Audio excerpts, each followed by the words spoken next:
What's up guys, I'm back once again to show you some of the hot mods of the week, and in this week's episode we, of course, have a brand new weapon mod, as well as a few new materials for a weapon that we took a look at in a previous episode. But to kick things off, we have yet another retexture by one of my favourite mod authors, and of course, that mod is Luxor's Greenery 2K. And what this mod is going to do is add a little bit more green to the wildlife of the game, as this comes with recoloured, improved and brand new textures, and this is going to affect many different types of plants, even those in the DLCs. And just like all other Luxor retexture mods, the changes are very noticeable. The instant I loaded into my game, I could see the changes straight away. Now, it's been a hot minute since we've had a brand new Luxor mod, and I can say that this one was absolutely worth the wait. Now, it's been a while since we've taken a look at a magazine retexture, but now that's going to change with Hot Magazine Replacer 2021. And of course, what this mod is going to do is retexture every magazine in the game with images of popular heroines. And this mod is also going to have an optional file to retexture all of the magazines from Far Harbor and Nuka World. So if you're tired of seeing the same old magazine from your 50th playthrough and want something a little bit more interesting to look at, then maybe this mod is worth a download.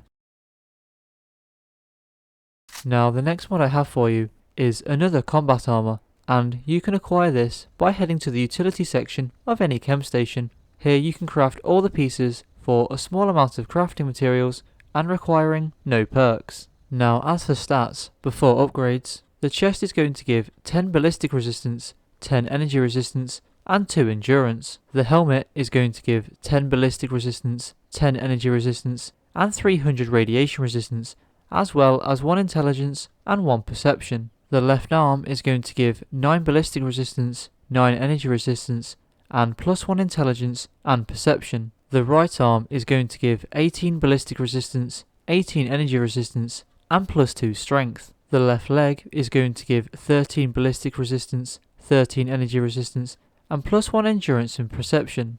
The right leg is going to give 18 ballistic resistance, 18 energy resistance and +1 strength and agility. And finally, the suit itself is going to give 20 ballistic resistance, 20 energy resistance and 20 radiation resistance, as well as 2 agility.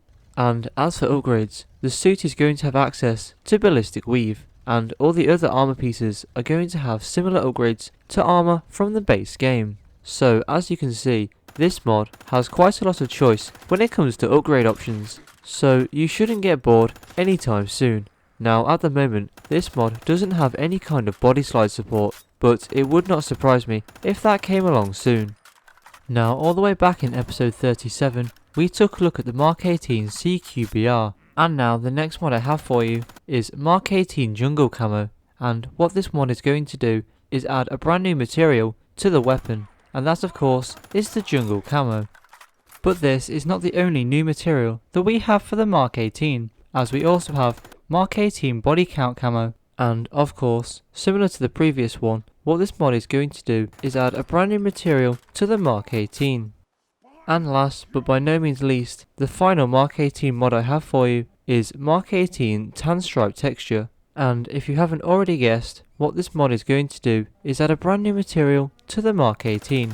But anyway, I think we've spent enough time staring at this weapon, so let's move on to the next mod.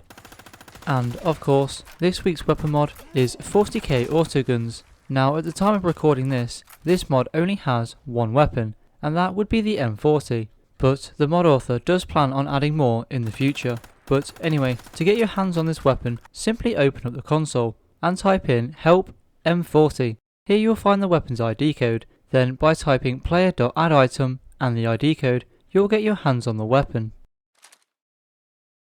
And in terms of upgrades, you have the choice of 11 receivers, 7 barrels, 12 stocks, 5 magazines, 7 sights, and finally, no muzzles. Now, I may not know too many things about Warhammer, but one thing that I do know is their weapons tend to be very big and very powerful, and this weapon shows that very well, As you can see, the weapon in the hand is absolutely enormous, and the instant that I aim it at an enemy, they tend to die very quickly, which is exactly what I would expect from a Warhammer firearm. And with that, that's going to wrap things up for this mod, and the video for that matter. I hope you all enjoyed the mods here today, and if you did, don't forget to hit that subscribe button, and I hope to see you all in the next video.